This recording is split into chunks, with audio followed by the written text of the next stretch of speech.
Assalamualaikum warahmatullahi wabarakatuh. Waalaikumsalam warahmatullahi wabarakatuh. Selamat datang teman-teman di video kami. Sebelumnya kami di sini akan melakukan podcast bincang-bincang mengenai seputar motivasi kerja di dalam psikologi industri dan organisasi. Di sini kami kedatangan 3 narasumber kakak-kakak semester 3 Prodi Psikologi di Universitas Cendekia Mitra Indonesia. Kemudian sebelum melakukan bincang-bincang, alangkah baiknya kita berkenalan terlebih dahulu karena ada pepatah mengatakan tak kenal maka tak sayang. Sebelumnya di sini saya selaku host izin memperkenalkan diri. Saya sendiri Ijang Kurniawan. Saya berasal dari Bandung dan saya sendiri juga selaku mahasiswa semester 3 di Prodi Psikologi di Universitas Cendekia Mitra Indonesia. Kemudian ada rekan-rekan saya.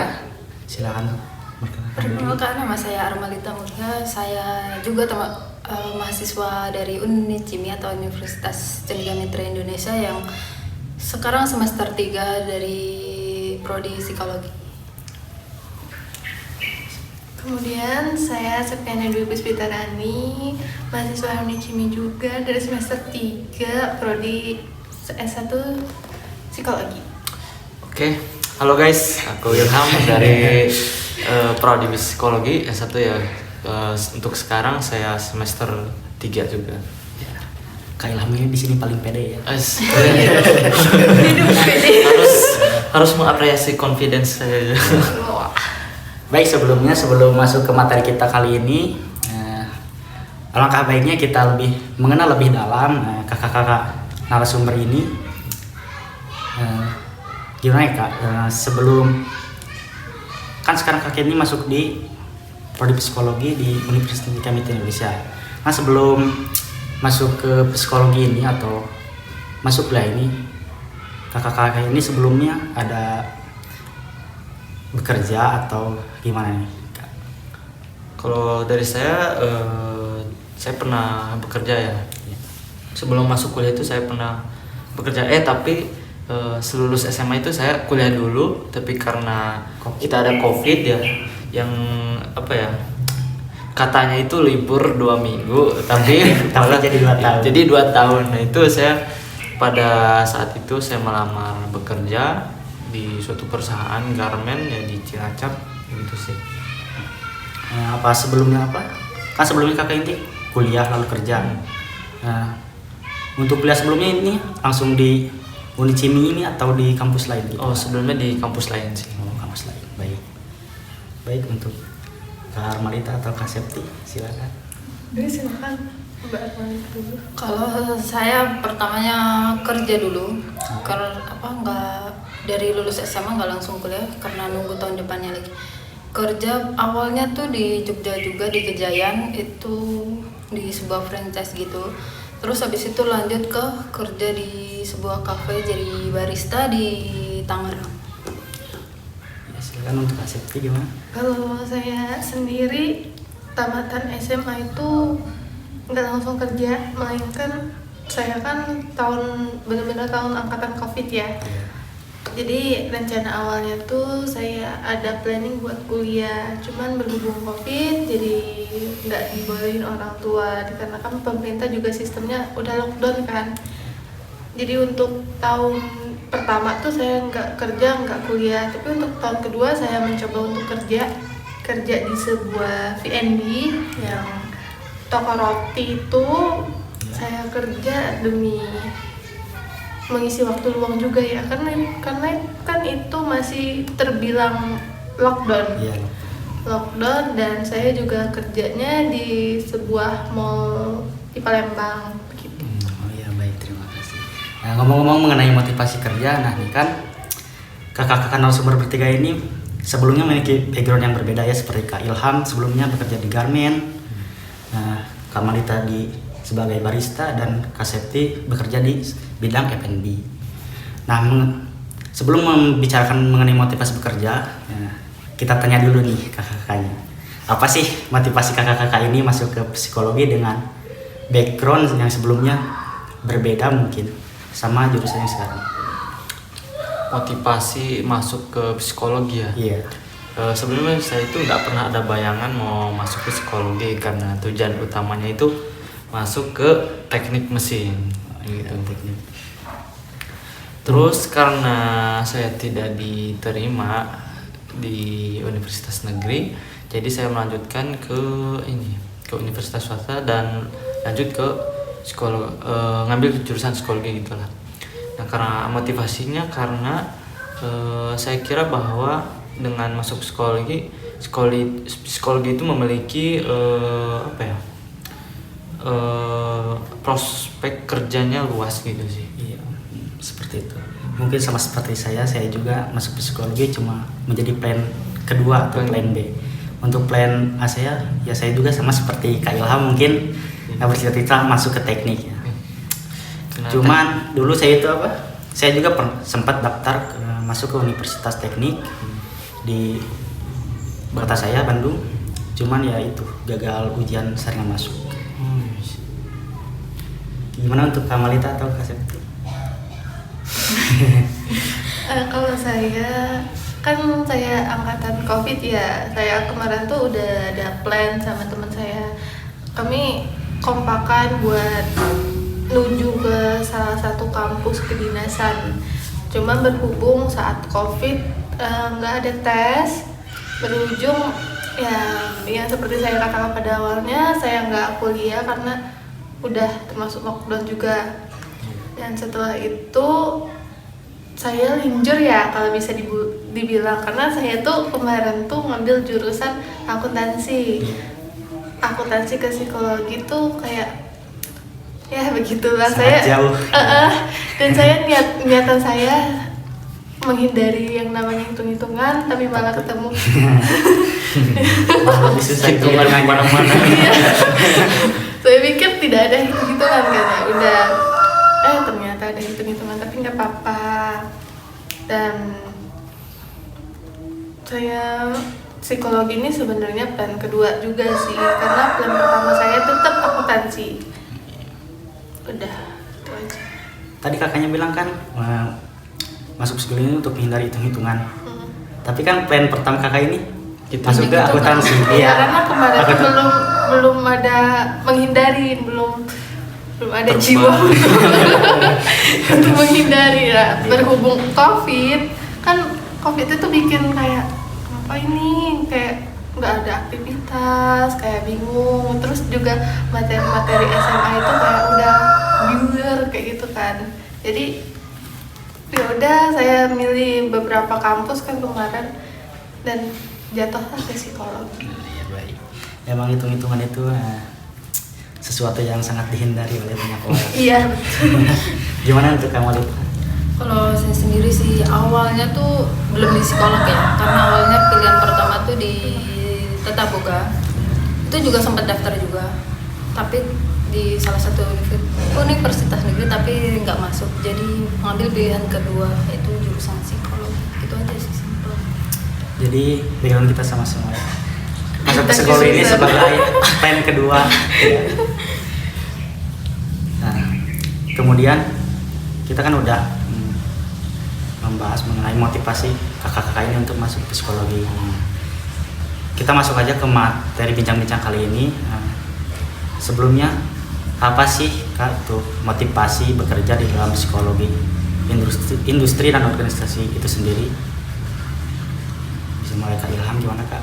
Kalau saya motivasi kerja ya, jadi mungkin sebenarnya kita melakukan sesuatu pasti ada motif atau alasan. Misal entah kita misal kita bekerja untuk mendapatkan uang, misal itu jadi motivasi kerja kita. Jadi motivasi kerja itu menurut saya adalah suatu dorongan atau daya dari dalam diri untuk mencapai suatu tujuan atau target tertentu sih.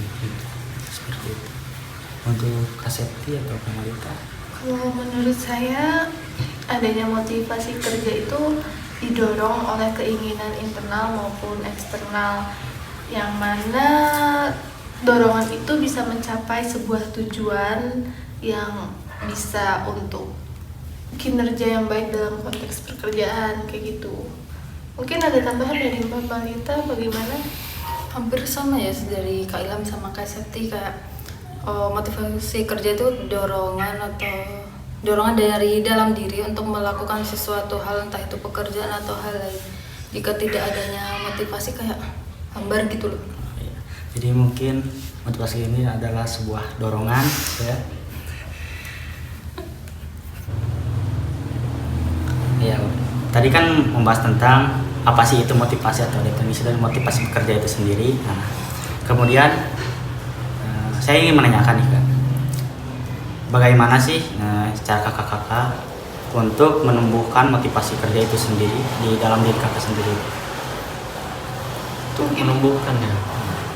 Jadi untuk menumbuhkan motivasi itu kita harus mengenali diri, karena motivasi ini datangnya paling nyata itu dari dalam diri sendiri. Kalau bukan dari dalam diri sendiri ya dari mana lagi ya kan?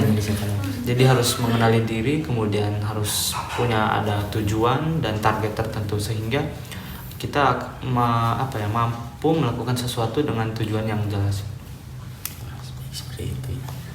Gimana kalau teman-teman? Cara untuk meningkatkan motivasi kerja. Ya, menumbuhkan motivasi kerja di dalam diri. Kalau saya lebih ke kayak ngenalin apa sih yang mau diri sendiri, apakah di dalam diri sendiri ada tujuan yang paling mendorong, apakah punya wishlist atau punya sesuatu yang memungkinkan untuk kita terdorong untuk bekerja sih. Karena komunikasi dengan diri sendiri juga lebih penting, lebih efektif, lebih fleksibel kayak gitu punya. Terima kasih Kak. Gimana untuk Kamalita?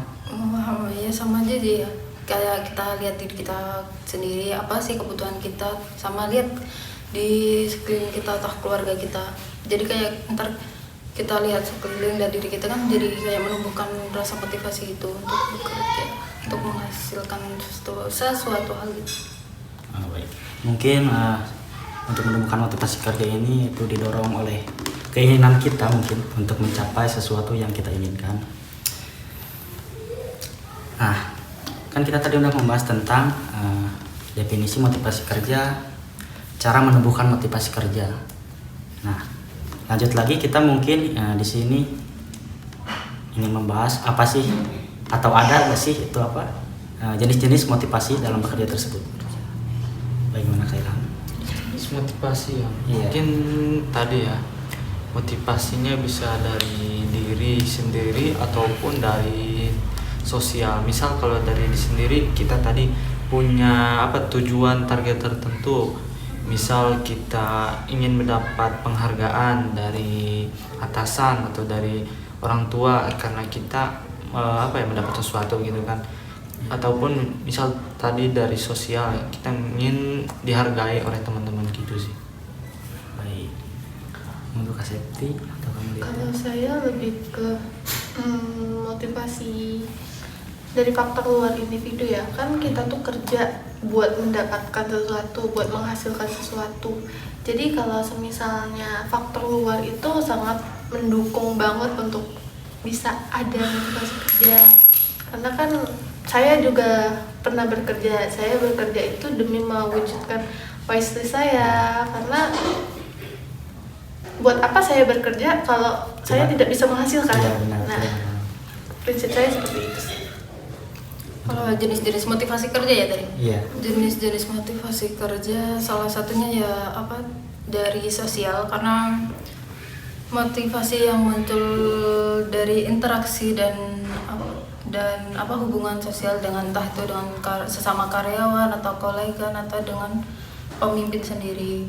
Karena dari kita berinteraksi jadi kita tahu banyak hal dan jadi itu semakin menumbuhkan motivasi kita untuk bekerja. Baik Kak, berbicara mengenai motivasi kerja, mungkin ada gak sih teori motivasi dalam bekerja yang mungkin relate atau relevan di kehidupan kita menurut para ahli atau ya, teori kebutuhan? Mungkin teori ya yang paling relevan itu menurut saya sih teori kebutuhan Maslow atau teori hierarki Maslow, karena dia itu menjelaskan suatu kebutuhan berdasarkan 5 faktor. Yang pertama itu ada faktor kebutuhan fisiologi, kemudian kebutuhan rasa aman, kemudian kebutuhan kasih sayang, kemudian kebutuhan akan harga diri, kemudian yang terakhir kebutuhan akan aktualisasi diri. Nah, menurut Maslow ini kebutuhan yang rendah harus terpenuhi dahulu sebelum menuju ke kebutuhan selanjutnya. Nah, jadi kebutuhan yang pertama itu adalah fisiologi atau kebutuhan fisik, misalnya nih makan, terus minum, terus bisa kalau seks mungkin.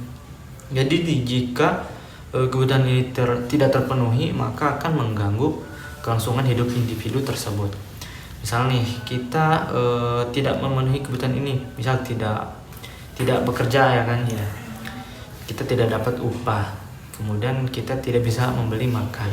Nah, kita tidak makan maka akan bisa sakit dan juga bisa sampai meninggal. Jadi teori ini individu itu tersebut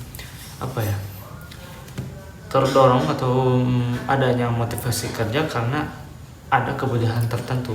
Misal kita bekerja untuk memenuhi kebutuhan kita yang makan, kemudian kebutuhan rasa aman, misal kita bekerja untuk mengumpulkan uang atau upah untuk membelikan rumah, atau misal mahasiswa ngekos mungkin supaya mendapatkan rasa aman dari kos atau rumah yang kita beli gitu. Kemudian selain itu ada kebutuhan rasa kasih sayang atau sosial. Nah, jadi kita sebagai makhluk sosial juga pasti butuh orang lain kan. Kita bekerja misal bekerja mendapatkan upah, kemudian untuk menikah misalnya, ataupun dari bekerja juga kita dapat interaksi dengan sosial atau teman-teman kerja, atasan dan lain juga sebagainya. Kemudian kebutuhan harga diri. Kebutuhan harga ini misalnya kita bekerja apabila kita mempunyai motivasi kerja yang baik atau yang tinggi dengan tujuan ingin mendapatkan prestasi misalnya, itu juga suatu kebutuhan akan harga diri. Kemudian selain itu ada kebutuhan aktualisasi diri. Nah, selain itu misal individu ini fokus pada diri sendiri, fokus pada kemampuan diri sendiri dalam mencapai tujuannya. Misal kita setelah bekerja sudah mendapatkan biaya, misal ingin melanjutkan ingin menjadi dosen atau jadi guru besar, harus dengan syarat-syarat tertentu, misal harus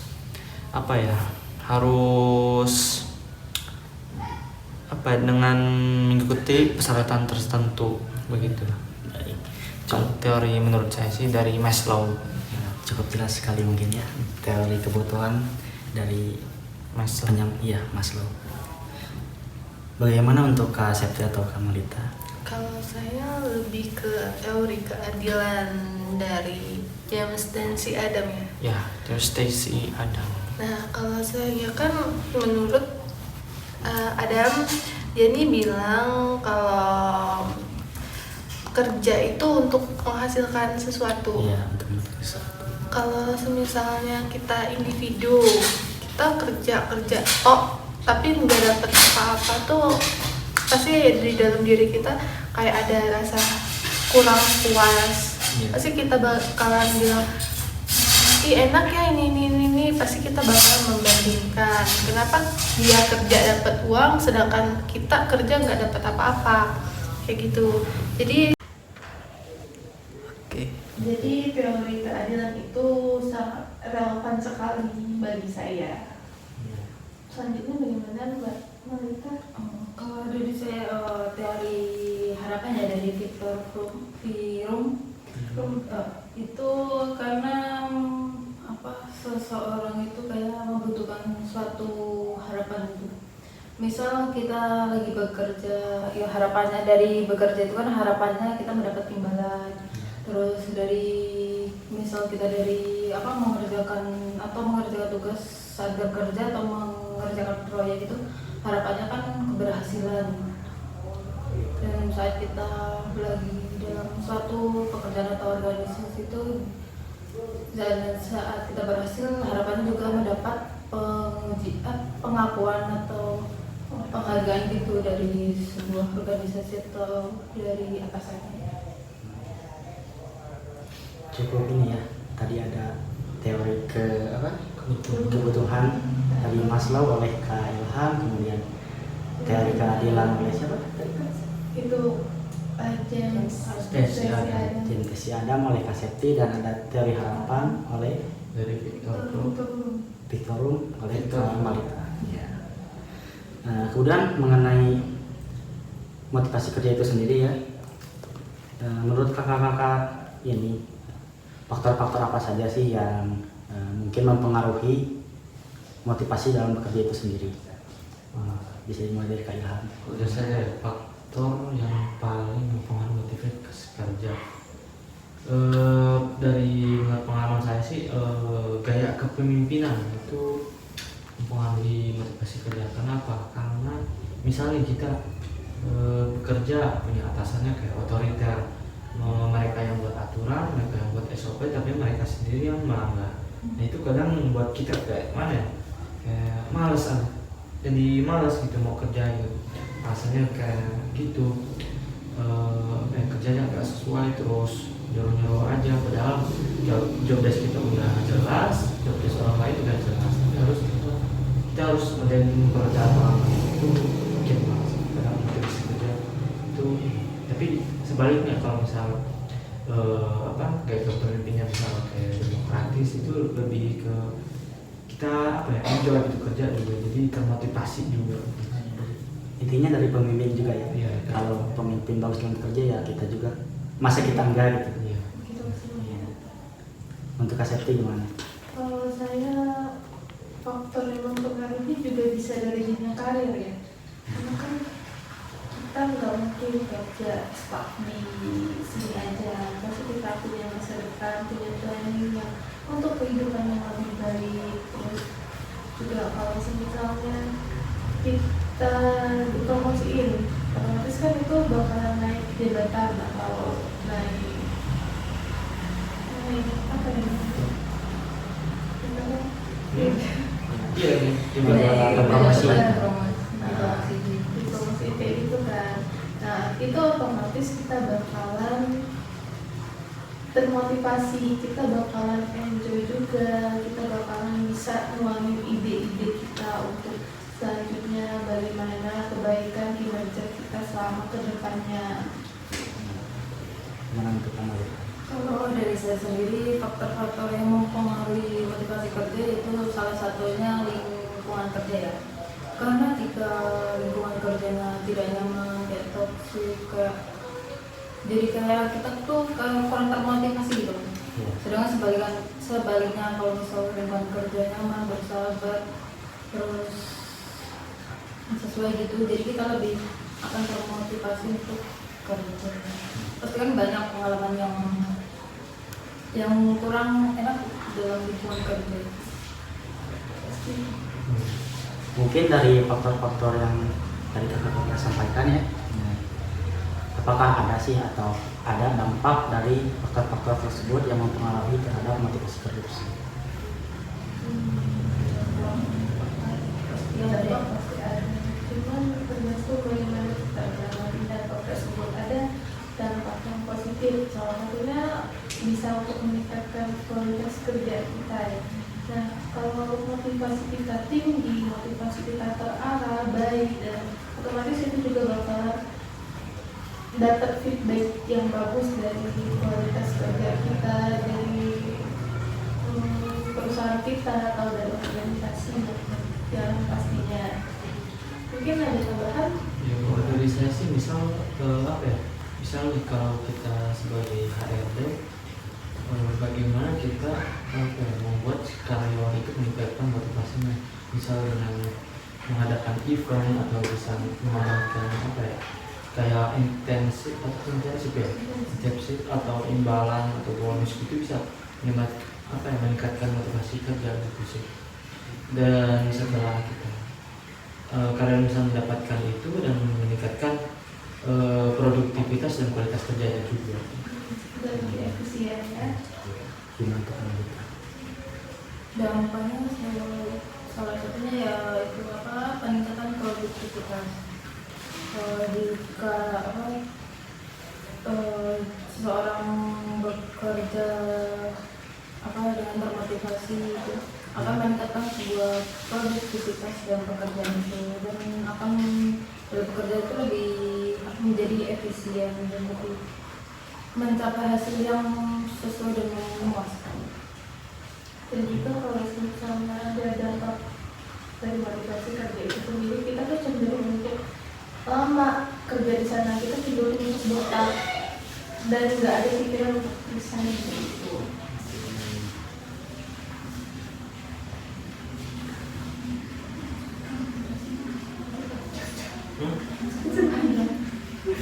Strategi.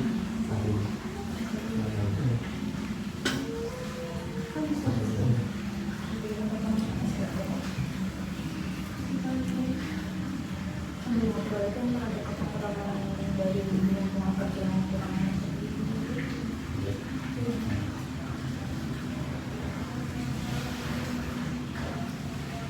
Nah, tadi kan kakak ini berbicara tentang dampak dari motivasi bekerja tersebut. Kemudian jika kita kan bekerja, motivasi bekerja kita itu menurun dalam bekerja tersebut, bagaimana sih kakak-kakak atau strategi kakak-kakak ini untuk meningkatkan motivasi kerja tersebut? Dari saya dulu ya. Dari saya, menurut saya sebuah komunikasi yang efektif dan fleksibel itu sangat mendorong ya untuk motivasi kerja itu meningkat, karena kita bisa komunikasiin dengan HRD apa tujuan kita untuk menetap di tempat kerjaan ini, terus bagaimana kita di tempat kerjaan, kita bisa saling kasih feedback dan saran mungkin untuk perusahaan atau organisasi. Terus juga kita bisa mengutarakan apa harapan kita untuk jenjang karir atau harapan kita untuk saat ini, atau misalnya kita ada keluh kesah yang kurang enak di lingkungan pekerjaan, kita bisa kayak sharing bagaimana solusinya, kita sepakati bersama. Terus juga dengan komunikasi kita juga bisa kayak saling mempererat tali persaudaraan antar karyawan ya. Karena kan kalau tanpa komunikasi kita bisa aja slack sama karyawan itu kan sangat gampang, dan kita harus menjaga hubungan supaya kerjaan kita itu lebih nyaman, lebih enak di diri sendiri pastinya. Dan kalau kita nyaman, pasti orang lain pasti bakalan ikut nyaman gitu. Apakah ada tanyakan? Bagaimana kita siapa kakak Ilham? Satu komentar. Oh yang ada itu. Kak Martanya lebih berpengalaman dari saya. Gimana untuk kamu ini? Kalau strategi meningkatkan motivasi kerja itu memberikan penguatan ya, karena penguatan atau pengakuan sendiri itu, karena dari pengakuan itu kayak kita lebih merasa terhargai, merasa termotivasi ini. Karena dalam bekerja itu jika tidak ada pengakuannya itu kayak rasanya ada yang kurang aja gitu. Selain pengakuan itu ada penghargaan gitu. Misal kita menyelesaikan suatu proyek kan pasti ada pengakuan atau penghargaan dari suatu perusahaan. Strategi meningkatkan motivasi kerja dari Kak Septi dan Kak Marita. Bagaimana nih untuk Kak Ilham sendiri? Kalau dari aku apa ya? Mungkin sama sih dari Kak Septi, Kak Marita juga sama. Tapi kalau menurut saya ada motivasi misal dari dalam diri sendiri ataupun dari luar. Kalau dalam diri sendiri mungkin kita kenali diri sendiri, kenali tujuan kita apa, kenali kebutuhan kita apa, dan untuk apa. Nah, jadi dari itu kita lebih fokus dan dalam mengerjakan sesuatu dan ada targetnya tertentu. Nah, kalau misal dalam suatu organisasi atau suatu perusahaan, kita kerja dalam organisasi atau perusahaan itu, bagaimana meningkatkan motivasi kerja itu atau meningkatkan motivasi kerja karyawan misal dengan dengan kita memberikan lingkungan sosial yang baik, dengan yang nyaman misal. Kemudian komunikasi yang baik, karena saya dulu pernah kerja dengan teman-teman karyawan lain itu memiliki komunikasi yang buruk, itu akhirnya sering terjadi miskomunikasi, dalam bekerja pun jadinya sering tidak sesuai target, padahal gara-gara komunikasi saja. Itu bisa jadi masalahnya berempet gitu. Kemudian dengan apa ya? Kemudian dengan memberikan tadi yang kata Kak Malita untuk memberikan penguatan, misal kayak intensif tadi bonus, supaya intensif yang lainnya pokoknya. Karena dengan itu bisa meningkatkan motivasi kerja karyawan gitu. Bisa ada main apa ya, event liburan, nah, itu sangat-sangat berdampak sih menurut saya. Cukup jelas sekali ya, mungkin bincang-bincang mengenai motivasi kerja di dalam psikologi dan organisasi ini.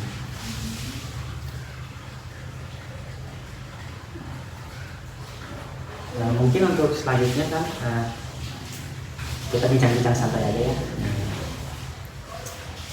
Kan sebelum